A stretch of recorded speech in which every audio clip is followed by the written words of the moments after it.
I realized this week, no matter how many times this day has visited me, I'm constantly reminded about how much I need a day like this.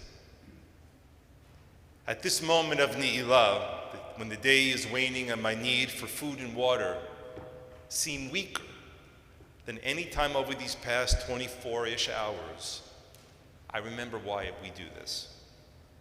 I understand why from yesterday at sundown, millions of people around the world, like you, abstained from eating and drinking and physical intimacy.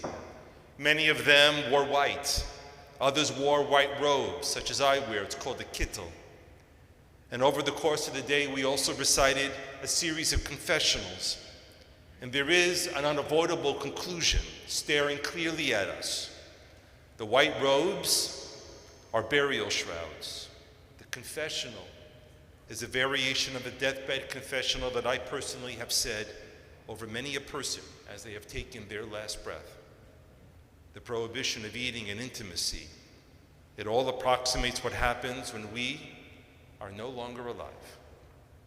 For all intents and purposes, today has been a dress rehearsal for death. I admit that most people, including many Jews, think of Yom Kippur as a 24-hour, 25-hour caffeine headache capped off with a lox and bagels binge. But at its deepest level, it's also a dry run. It is the one day of the year when we are asked to look at our mortality clear in the face. So tonight our question is simple. Why is anything here? The German philosopher Leibniz, who lived 300 years ago, asked why there is anything rather than nothing, when nothing is so much easier than something. In other words, Leibniz was saying that our existence and presence in this world is not accidental, and that through questioning and living, suffering, comforting, lamenting, loving, you can understand that life is a response to that question. If you listen carefully to the whisper of this day, you do not have forever, and whatever you are charged to do in this world, it must be done. In the early age of the movies, 100-something years ago, the studios wield an incredible amount of control over the actors. In fact, actors signed contracts with the studio for a term of years to star in a prescribed number of films. In return, the studios marketed them, fed them, clothed them, housed them, vacationed them. They were completely responsible for their public relations and public persona. It was a stable, and the actors were the horses. Appearances were carefully crafted, just as who they were seen with in public and what they did. With that in mind, the story goes that an interviewer once said to the generational movie star Cary Grant, "Everyone would love to be Cary Grant," he said. And the answer supposedly came back from Grant, "So would I." The European Rabbi Mendel of Kotsk was heard once saying, "If I am not I, and you are not you, then who will be me, and who will ever be you?" The hardest thing to be in this world is yourself. Not some derivative, saccharine version of what you are, but the authentic, yearning, real you. The you that God created to be, and you that God waits to see. We are here to search over and over again until we find all of it. So there was a story told about an impoverished man by the name of Rabbi Yitzchak ben Yankel. He lived in Krakow. He lived in poverty for many years. One night he dreamed that there was a treasure under a specific bridge in Prague. At first he didn't pay the attention in his dream, assuming it was just wishful thinking, but then the dream kept repeating itself night after night after night, and he began to reconsider his dismissal of it. So he set off to Prague. A long, tiring journey, only to discover that the bridge was right next to the royal palace and heavily guarded all the time. Soldiers marched up and down, alert and ready, looking for any kind of trouble that they might see. So digging under the bridge was clearly not a possibility. But Rebbe Yitzchak was not going to give up that easily. He returned to the bridge day after day, looking here and looking there, until the guards began to recognize him. They became curious. "Why do you come to the bridge every day?" they said. And one of the guards asked him, "Are you waiting to see someone?"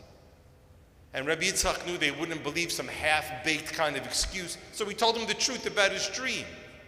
And the one guard listened and threw his head back and he laughed and he said, "I also had a dream that a certain Jew, a Reb Yankel from Krakow, has buried treasure under his home." Rabbi Yitzchak hurried off to buy a ticket for the first train back to Krakow. What's the message of the story? Is it not true that our treasures are usually the things that are closest to us? So close, in fact, that you fail to see them? The psychoanalyst Jung once coined the term collective unconsciousness to refer to the part of the mind that are common to all human beings. His protagonist, Freud, interpreted dreams on the object level, meaning how dreams relate specifically to the person who dreamt them alone. So who's right, Jung or Freud? Who's to say? I personally lean to Jung, because all human dreams share so many common themes. Is it any surprise that we often dream about our fears because humans have lots of fears? And what are we afraid of after all? Well, we're afraid of being hurt, we're afraid of being humiliated, we're afraid of failure, we're afraid of success. We're afraid of being alone, and we are afraid of connections. We're afraid to listen to what our hearts are telling us. We're afraid to be unhappy, and we're afraid to be too happy. What did Oscar Wilde once said? There are only two tragedies in life: not getting what you want and getting what you want. We're afraid of not having our parents' approval, and we're afraid of accepting ourselves for who we really are. We're afraid of bad health and good fortune. We're afraid of envy and of having too much. We're afraid to have hope for things that we might not get, and we're afraid of change, and we're afraid of not changing. We're afraid of something happening to our kids and our jobs. We're afraid of not having control, and we're afraid of our own power. We are afraid of how briefly we are alive, and for how long we shall pass from this world. And we're afraid that after we pass on, we won't have mattered. We are afraid of being responsible for our own lives. And it's okay to be afraid, because your life matters. But you're not alone in caring for your life. Surrounded by a tradition of 3,000 years to help, and a God who wants nothing from you except the best that you can give yourself. Hashem ro'i lo echsar. The psalmist once wrote, "The Lord is my shepherd, I shall not want." One last story. This comes from Vienna, the museum where one of my personal heroes, Viktor Frankl, had his apartment, his office, and now it is a museum. And on the inside of the museum is this little story that Frankl used to tell his students. It goes like this. One day a man said to God, "God, I would like to know what heaven and hell are like." God showed the man two doors. Inside the first one, in the middle of the room, was a large round table with a large pot of stew. It smelled delicious and made the man's mouth water. But the people sitting around the table were thin and sickly. They appeared to be famished. They were holding spoons with very long handles, and each found it impossible to reach into the pot of the stew and take a spoonful because they were so large. Because the handle was longer than their arms, they couldn't get the spoon back into their mouths. The man shuddered at the thought of the misery and the suffering, and God said to him, "You've just seen hell." Behind the second door, the room appeared exactly the same. There was a large round table with a large pot of wonderful stew that made the man's mouth water. The people had the same long-handled spoons, but they were well-nourished, plump, laughing, and talking. And the man said, "I don't understand."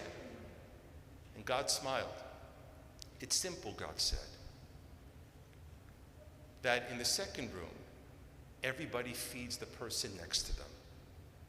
Because love only requires one skill," God said, "to care for others more than you care for yourselves. And by caring for others, we end up caring for ourselves." We should all be blessed with that kind of caring, that kind of loving, and that kind of happiness. Gemar Chatima Tova. Everyone, please rise for the Ne'ilah, page 4.